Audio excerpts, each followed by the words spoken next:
If your job at a healthcare facility includes disinfecting against viruses, you know prevention is the best medicine. And maintaining healthy spaces starts with a healthy cleaning routine. Grainger's world-class supply chain helps ensure you have the quality products you need when you need them. From disinfectants and cleaning supplies to personal protective equipment, so you can help deliver a clean bill of health. Call 1-800-GRAINGER, click Grainger.com, or just stop by. Grainger, for the ones who get it done.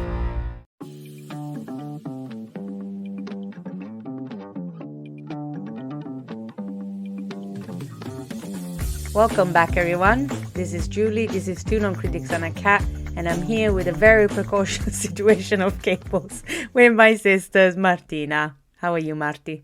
I'm good. We always find new ways to make our life complicated with technology for this podcast. To be fair, we are trying to do this long distance, but we're trying to be very nice about it. So that's why we're doing this. Yeah, we tried StreamYard for a while, but then the audio was a bit dodgy. So we're trying 2 tracks today. So hopefully we'll not synchronize that we speak on top of each other, but hopefully the mics actually work well. And if we are not synchronized, you have to know that it's the fault of our audio technician, who is Julie. Okay, so it's always my fault. I'm video editing, audio technician. It's always my fault anyway. Everything is your fault. Martina, I know that you have very exciting news today for us and what you've done during the weekend. So I'll let you start this one. During the weekend, I haven't done anything, but it's been, we've taken a break. Oh, never mind then. 1 week break. So actually, on the 18th of March, which has been like almost 2 weeks ago now, I went to a special preview of, it's a documentary film, I would call it, about Hans Zimmer, which is produced by Jerry Bruckheimer. I'm not sure that I've said the name correctly. I'm also not sure, but at the same time, I know who the guy is. He's the producer of Pirates of the Caribbean. Yeah, I was gonna say, it reminds me of something that I've seen for the rest of my life, which is Pirates Jerry of the Bruckheimer. Okay, so I said it almost right. But anyway, they are friends and they've done this documentary together about his career, obviously. And it was in cinema for like a few days, and I went to see a special preview at the British Film Institute IMAX in London, and I was sitting 3 rows ahead of Hans Zimmer and Denis Villeneuve. So you were having a moment. I was having a moment, like I was watching this with them, and the movie was great. Like it was really good. It was really good. But mostly because his music was in it. There was a version of No Time for Caution of Interstellar that made me die inside. It's just I never heard it before, but it's in the Hans Zimmer live like music album. It was incredible. And after the movie, there was a Q&A with Hans Zimmer. And then Denis Villeneuve was at the bottom of the stairs, and I went down and we had a little chat. I told him I was waiting for Dune Messiah to come out. He was very happy about it. And he autographed my ticket. So I have it in front of me right now on my desk. So if you go to Martina's house today, you will find a plexiglass, 7 centimeter long, basically. Just with the Denis Villeneuve. It's actually the ticket is in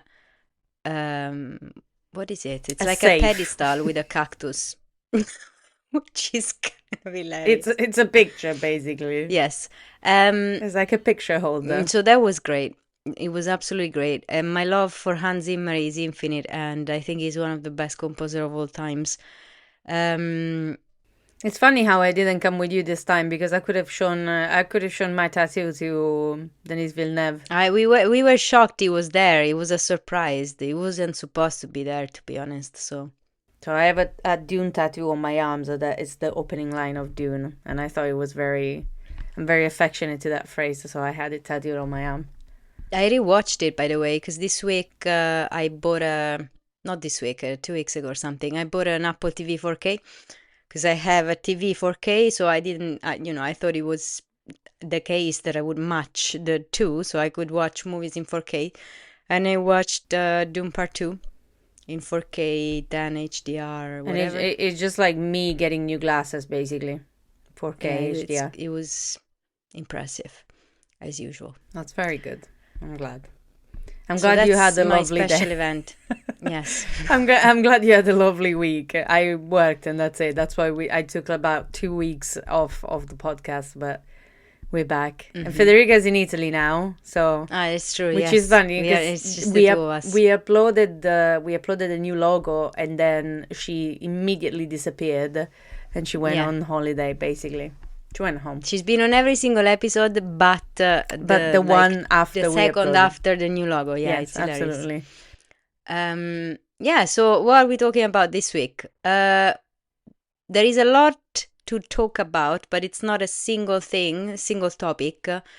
There is a lot going on, so we thought we would talk about what we watched this week.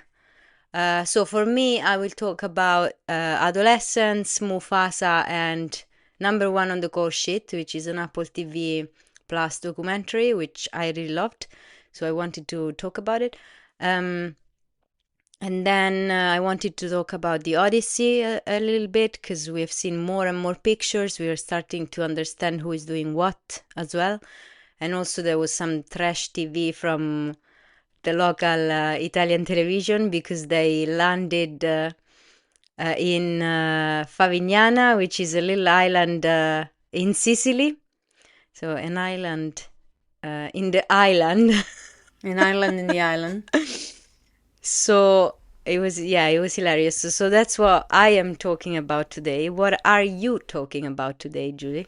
I'm talking about the fact that I have absolutely no life, and I've decided to make movies my entire life. So I just watched like probably 14 documentaries, 6 movies, and 1 TV show. So we're gonna start with that. So I've been very busy on Netflix, because I did my own Netflix finally, so I can have it on all my devices. I have completely detached from the family, so now I can just see everything at work as well. So I'm very happy about that. Glorious. Okay.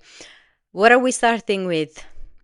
I want to start with The Love of My Life, which is the documentary on Netflix. So I know this stuff, by the way, came out like so long ago, but I'm literally going to my watch list now. So this is what I'm doing. So the first thing that I started watching this week was The Black Holes and the Edge of All We Know, which was a documentary on black holes, of course. It was interesting for 2 main points. The first one is that Stephen Hawking was in it, and the documentary goes on until like he dies. So basically these people that were in the documentary were his friends, and they were working with him. So it's insane to see like the last couple of months that he was alive. And also the fact that I thought it was completely different documentary, because I thought it was on the existence of the black holes, but instead it was the first image of the black hole taken. So basically it's the story of a team of imaging people that actually take that image out, and they made it out to be the first known image that came out about 6 years ago, I think, which looked exactly like the Gargantua black holes from Interstellar, which was very terrifying. But yeah, so that was the main one that I watched, which I liked a lot. Do you want how do they say, tidbit? What is it? Like a curiosity? Yeah. Like, is it tidbit, they say? I don't think so. I think they say. I've never heard of that word, but it could be. I heard it once. Yeah, tidbit. Emily Blunt said that, and I was like, what is she saying? Tidbit. Anyway, it's you know that without Oppenheimer, there wouldn't be anything about black holes by Stephen Hawking, because Oppenheimer almost discovered black holes before he made the atomic bomb, because he is the one that co-authored with one of his students, I believe, a paper explaining that the most massive stars must eventually become what we would now call a black hole. So basically he studied how stars collapse, Yes.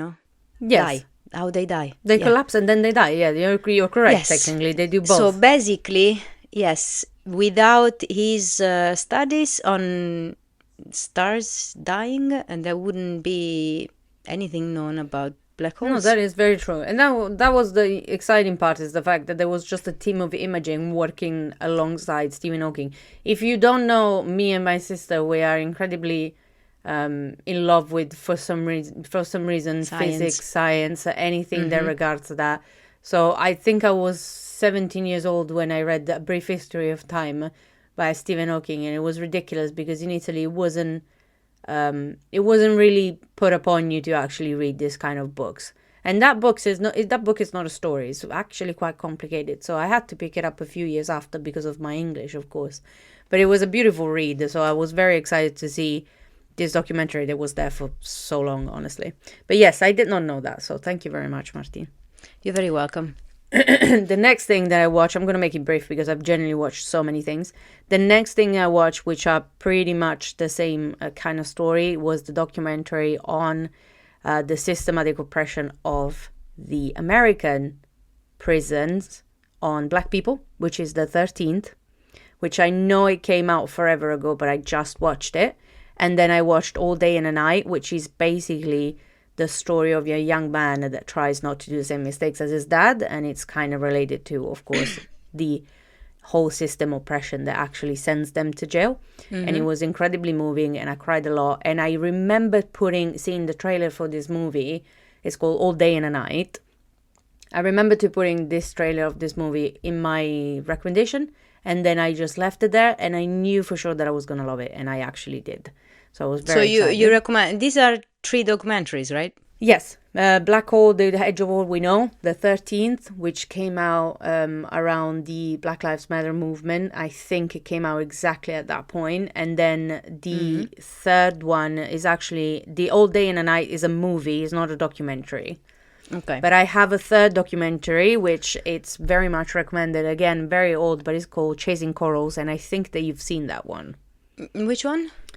I don't remember Chasing the title, Corals. but it tells me something. It's the story of the bleaching events in the Australian reef, basically. I think I did, yes. Yeah, it was a very popular documentary when it came out, because it actually made a whole movement about helping out the environment, and it was the documentary that made like about 50 cities in the American and about 20 states sign on renewable energy. So it was very, very important as a documentary.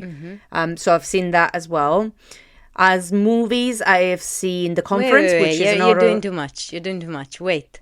Let me do one... Hello, it is Ryan, and I was on a flight the other day playing one of my favorite social spin slot games on ChumbaCasino.com. I looked over at the person sitting next to me, and you know what they were doing? They were also playing Chumba Casino. Coincidence? I think not. Everybody's loving having fun with it. Chumba Casino is home to hundreds of casino-style games that you can play for free anytime, anywhere, even at 30,000 feet. So sign up now at ChumbaCasino.com to claim your free welcome bonus. That's ChumbaCasino.com and live the Chumba life. No purchase necessary. VGW. Void where prohibited by law. See terms and conditions. 18+. documentary that I've seen as well.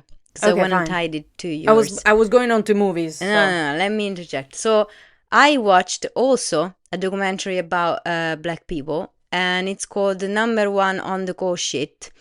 I have seen that's what it was, only okay. part 1. I will see part 2 tonight. So it is a documentary by Apple TV Plus. I wanted to talk about it because actually I really liked it, which is basically it's interviews of some of, honestly, some of the best actors, black actors alive, and some of the most famous also, like not necessarily the best, but like Hollywood's personalities in the like black actors, and they share breakthrough moments. They discuss their success, how they got there, and they talk about the next generation potential, and it's great because it starts with them, and them is, Denzel Washington, Kevin Hart, Will Smith, Morgan Freeman, Like there's a lot of people. Daniel Kaluuya. There's a lot of people, honestly. Almost everyone that I can think of.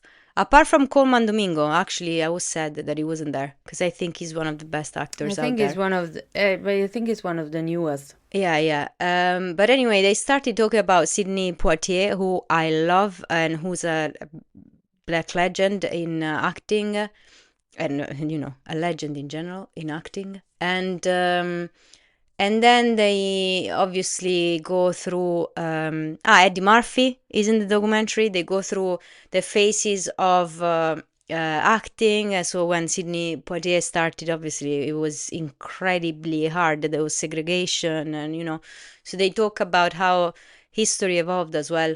And then Eddie Murphy and his enormous success in comedy and how he was able to also help the new generation. And then there is also Morgan Freeman. There is Denzel Washington, who's obviously another legend. And I don't want to go into detail because I don't want to spoiler it too much. Even though they are interviews, so it's not like I'm spoiling it. You don't spoil an interview. Doing spoilers or anything, but there is a beautiful tribute to Chadwick Boseman, who drove me to rewatch Black Panther and Wakanda Forever yesterday and today. So for who is a Chadwick fan, who we all are, one of the, greatest talent we had in the last 20 years, gone too soon, unfortunately, 43 years old, colon cancer in 2020, and there is a beautiful tribute to him in this documentary, so watch it.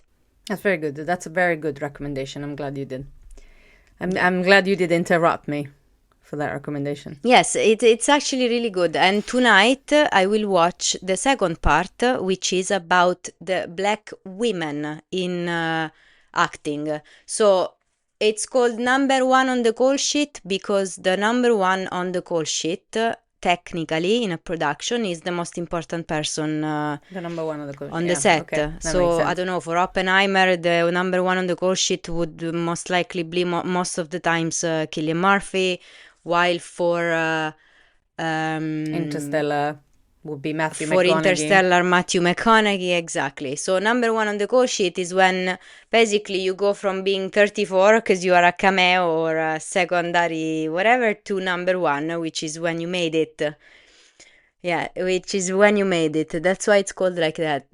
And in the second part, there are the women, and there is Angela Bassett, there is Whoopi Goldberg, there is Viola Davis, So, yes, it's worth watching. I will watch the second one tonight. This is my recommendation. Apple TV Plus, number one on the call sheet. That's very good. Fantastic. So I will continue with my movies and I will hold it there. I've seen The Conference, which is a Swedish horror movie, which was very fun at the start. It was very gritty. And then it actually went to be a good horror. It's just a story of basically these people that go to a desolate place to build this shopping center, and then basically don't have the permits for it, and they're trying to trash the company and blah, blah, blah. So it was very fun. Okay. At the end, somebody basically that wanted revenge came back and all that. I'm not going to spoil it because it's very funny. And then I saw Blonde, which was a absolutely horrible, horrible depiction of Marilyn Monroe, but unfortunately it was a real one because her life was absolutely distasteful. I wish I didn't, and to be fair, it was you ruined it for you. Like it wasn't that bad for Ana de Armas, but it was pretty bad. It was generally just I feel like it's emphasized on how bad their life was. So I felt really sad, to be fair. Nothing to take off of the movie. It was a good movie, but it's just a bit too much for me. And the other movie that I watched, the other documentary that I watched was Devil on Trial, which is the true story of The Conjuring, The Devil Made Me Do It, So basically, it was the story of this kid that was possessed by the devil, and then it went back to Arnie, and then basically all that happened at the trial with what was the first trial for devil possession instead of actually being like somebody made me do it. On this, I will interject. So I don't think the devil made him do it, but I wonder who made him do it, because I watched Mufasa this week, and I watched Mufasa this week because it came out on Disney Plus on March 26th. I couldn't go watch it in December when it came out in the cinema, and honestly, I'm quite happier that I didn't contribute to the $720 million that this movie made. I don't know how, but it did. I mean, I know how, because of The Lion King, that is obviously, attracts names. So, I don't know, where should I start? This movie is real bad. Because I love The Lion King, it's like one of my favorite animated movies ever, movies in general ever. I like the live action as well. The technology in it was incredible. I have tried for the whole movie, I swear, to save anything, okay, but I couldn't. Because the thing is, the story is not even bad. Like, it's the story of Mufasa. It's told by Rafiki, and it's told in a continuous flashback that is very confused, not needed, Like, you could have done one flashback. It's not needed that you do 15, There's this back and forth. Rafiki is telling Kiara, who's Simba and Nala's daughter, the story of Mufasa, who's her grandfather. But then the story is basically he got adopted by Scar's family, and who is not called Scar at the beginning of the movie. It's a nickname. He gets adopted, he shouldn't become king, but then obviously, as everyone knows, he does become king somehow. So it's the story of how he became king.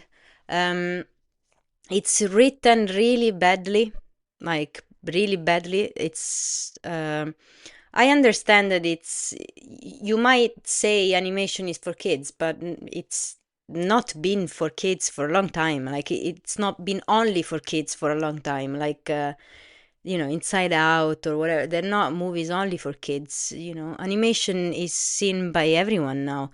The language that they chose in this movie, it's very childish in a way. I don't know, like, it was, I don't know, like, maybe it was meant to be a child's movie, a children's movie, And then the editing, honestly, I thought it was made by a 3-year-old person.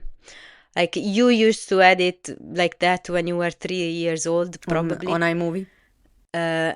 No, like, I'm like, why are you switching scene? Like, my husband at some point was like, there is a big plot gap here. And I'm like, no, it's just really bad editing. Like... they cut half of the movie out. They just went from a very quiet scene to they were running from someone, and my husband was like, "How are they? How did that happen?" And I was like, "Yeah, I know." The music is really bad. The songs are really bad. They also sing them in a very awful way. It's not only that the songs are bad; they are not. They don't sing them well. Like, there was literally nothing in this movie that could be saved.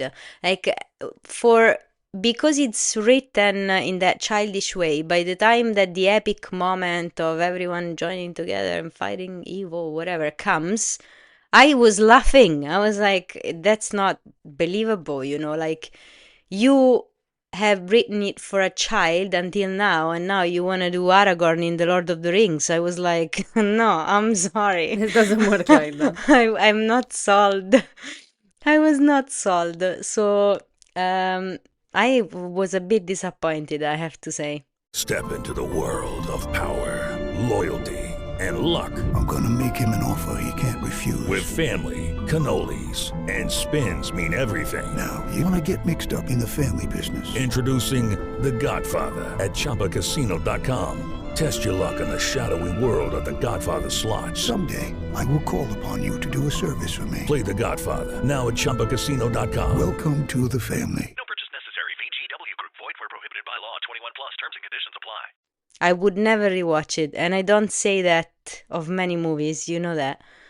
I rewatched The Gladiator 2, you know? That was an incredible act of courage. Yeah, and I kind of enjoy the entertainment of it, but this one, I would never rewatch it. Like, it's really, I don't know. I didn't find it enjoyable. So, obviously, watch everything. I wouldn't recommend it particularly, really, but I if would you wanna get recommend to your own rewatch The opinion. Lion King, you know? But yeah, you know, I was disappointed. Sorry. Okay. Sorry, that's Disney. good. Sorry, Disney. But I can't wait okay. for Elio to come out, actually. Have you seen the trailer of the new Pixar Yeah, I movie? did, Oh my god. It's beautiful. Go ahead. On the last, I will make it quick. On the last 4 movies that I've seen, all in a week. I don't know what happened to me this week, but I really want to watch it. I watched Mist, Harringen's Phone, Pain Hustler, Maestro, and The King. Oh wow. Attention, please. I have watched Maestro. So Mr. Harringen's Phone is a kind of thriller, kind of like psychological. And I don't remember the name of the actor, the kid actor, but he's fantastic. He's also in Miss Peregrine's movie, and I absolutely adore him. And the guy that does the president in the Hunger Games is there. So he's absolutely fantastic as well. That movie made me bawl my eyes out, and it was absolutely very entertaining. They were really cute. They had a lovely dynamic of like older man and this kid that basically goes to read to him. This is a very rich man, so it was an adorable way of like actually putting their relation. And they were like granddad basically and nephew. And I watched Pain Hustler, which was with Chris Evans and your friend Emily. And she was very funny. She was lovely in this movie, to be fair. She's always very good. I always forget how good she is until I see her in a movie. Chris Evans made me die laughing, to be fair. And it was another of those movies on the Med Pharma big industries in America, basically, that trashed doctors and got money out of scripts, fundamentally. And Maestro was a good movie. Unfortunately for my sister, I actually liked it. I don't think it should have been anything so incredible to go to the Oscar or anything like that. But I think visually it was a very pleasant movie.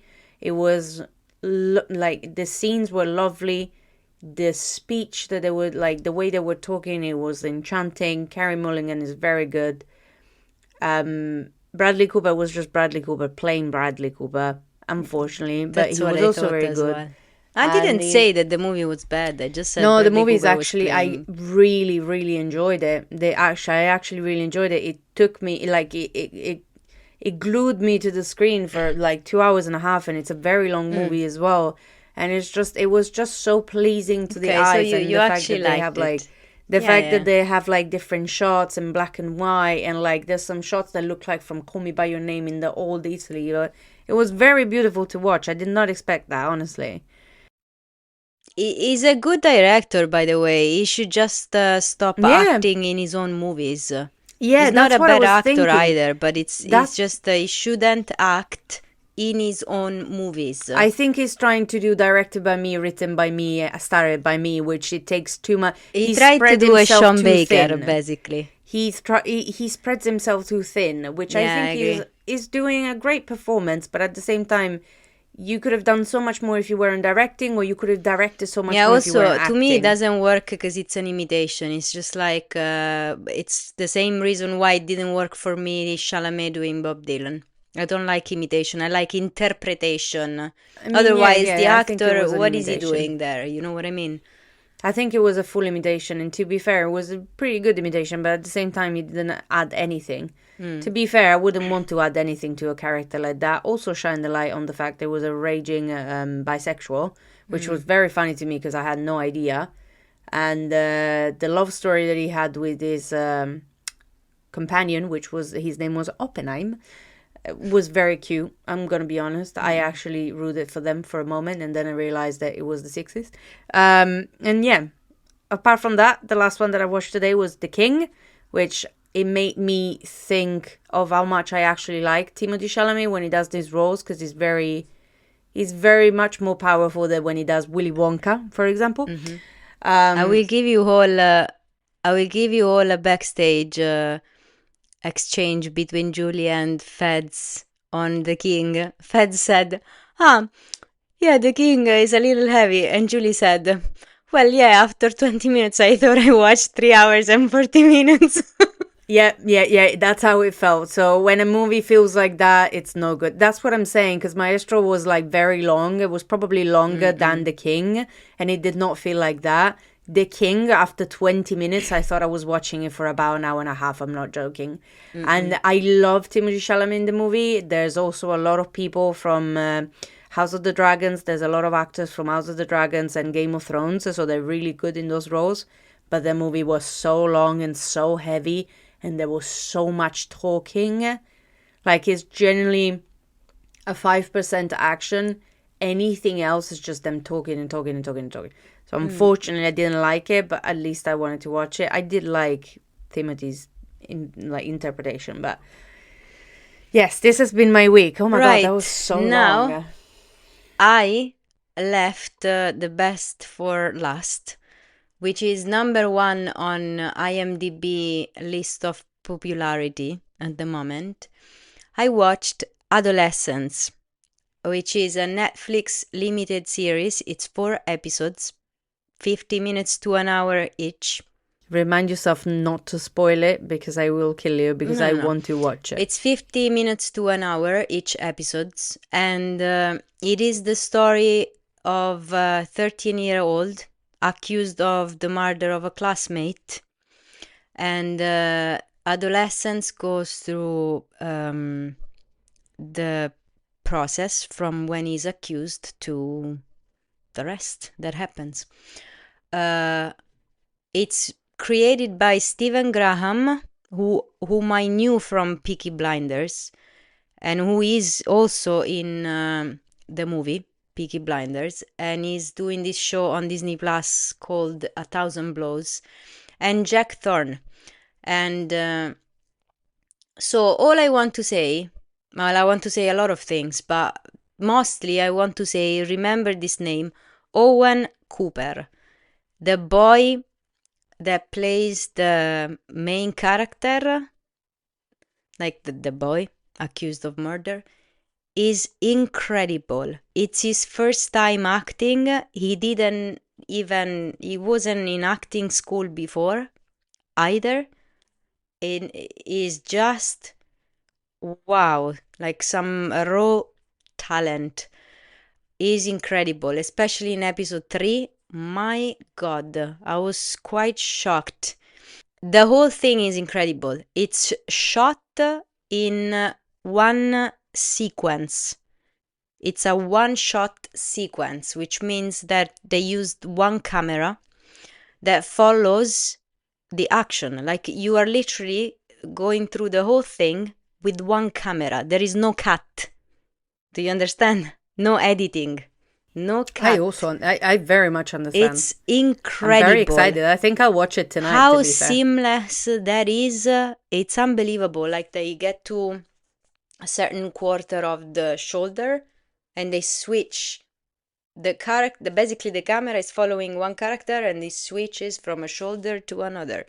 It's so seamless. Honestly, it's unbelievable.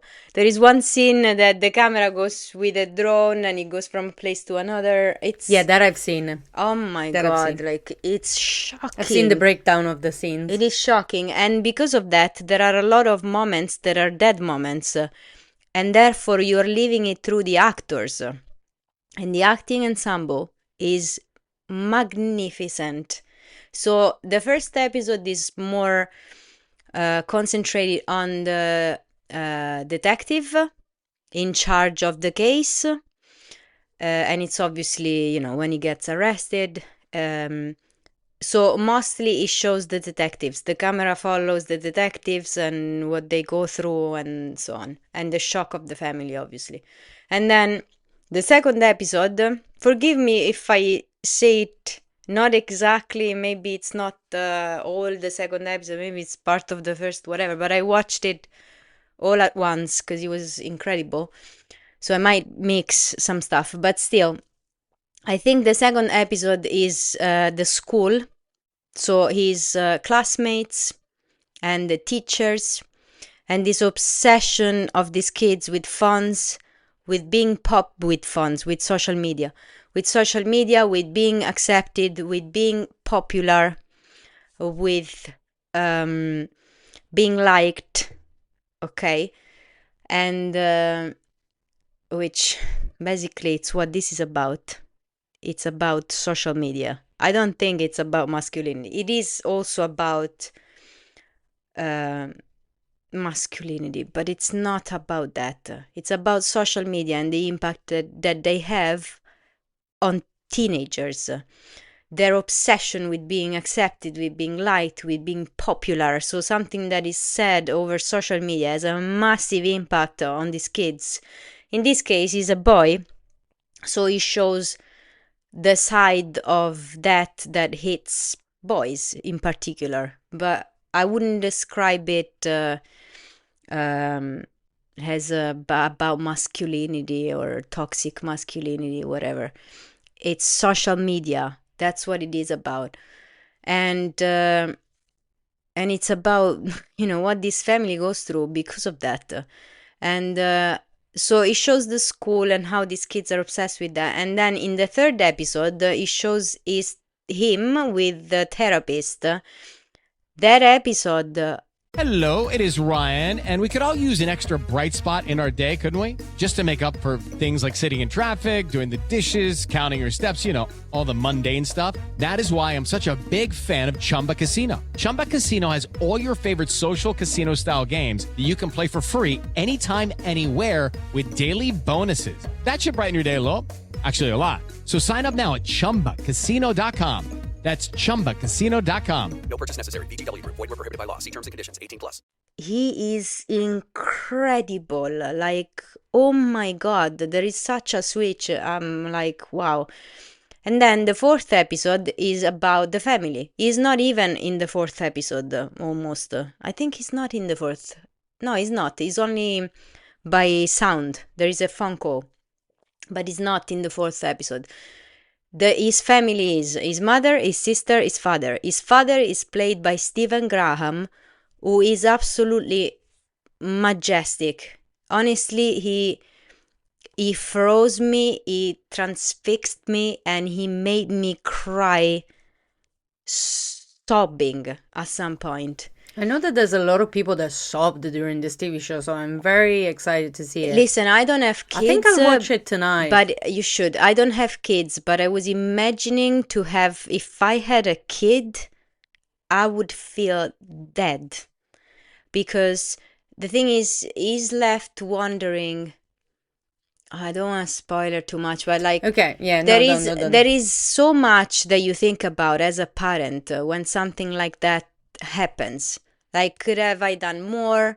Should I have been more present? But also, these kids, you think they are safe in their room, but then they are on this social media, on the internet, talking to people you don't know, subjected to algorithms that are criminal and that they are not regulated. And they see this content that they shouldn't see, and they are affected by that. And then they go to school where other people see the same content, and there is this obsession about being liked and about being popular and about, the bullism in like world vision, instead of sorting it out between two people face to face. Now is like, I write something on Instagram that gets 1,000 likes, and that's how I bully you, which and for the whole world to see. There's a lot of more keyboard warriors now. I bully you for the whole world to see, and it's not, you cannot delete that, it's there forever, and it's the shame is constant. And the embarrassment, and these families, they're left with, they don't know what to do, and they have 2 kids, and one didn't do anything, the other one is accused of murder, and they're like, what did we do with her that we didn't do with him? Like, and also he was not at home all the time because he was working, but the mother was. So like, I was there, I was present. Like, he wasn't, but I was. It's like you ask yourself so many questions. And to me, Stephen Graham is correct. The answer is, we cannot blame the parents for this shit. I agree. Like, this needs to bring attention to, there are companies that have created social networks that have not regulated social networks, and they should, because their algorithms are criminal. Just like the gambling companies are also highly regulated, because they create addiction and they create issues with people, and so they are highly regulated. You can still gamble, but they are highly regulated and taxed and whatever. These people can do whatever they want, and they are putting so much pressure on parenting, and they are ruining these kids, and I must argue they are ruining adults as well with addiction. And there are, honestly, go and read about the argument, because there are studies now. Like, social media create the same addiction that cocaine creates. That you have the same withdrawal symptoms. If you try not to be on social media for more than 2 weeks, you have the same withdrawal symptoms that you would have from cocaine. Like, it does eat the gray matter of your brain. Like, we will have an epidemic of Alzheimer. We don't know. Yeah, because... we will have an epidemic of Alzheimer as we have never seen it, because of social media, because of the mindless scrolling, because of all of that. And I think this TV show not only is raising awareness around teenagers' problems, but it should also help people go and research in general what social media do to people, not only to teenagers. And I could not recommend it enough. It is beautifully shot, it's clever, it's smart, it's delicate, it's raw, it's perfect. The writing, the acting, the music, the everything, the background of the English countryside, it's perfect. So you should watch it. And I left it for last because it deserved it, honestly. That's good. That was a good recommendation. Makes me want to watch it right now. So, Martina, I'll abandon you. No, I'm joking.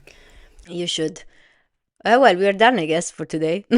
Oh, so I guess I'll go watch Adolescence then.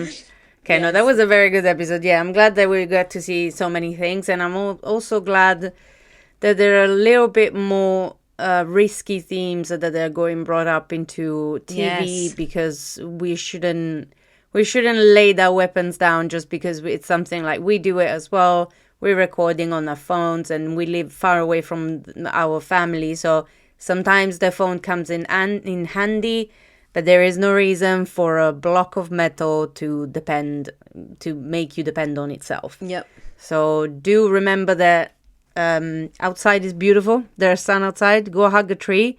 Remember to go hiking is the best thing that you can do for your body. Mm-hmm. And this family is based on that. Talk to people. And talk to people. Talk to your mother. Talk to your friends. Face to face. Play board games. Go read. Hug your grandmother. Go draw. Go paint. Go do some archery. Go do whatever you want. Yep. Just run. Count the grass that you have on the ground. There is 1,000 million things. Learn a language. There's a million things that you could do with your time instead of being on the phone. Let's honestly save ourselves from these little devices, which again are very useful, but sometimes is too much. Yes. And on this, amen. Thank you very much. Thank you very much for coming with us in this moment of reflection. We will see you next week with possibly Federica as well and the cat. Thank you very much. Goodbye.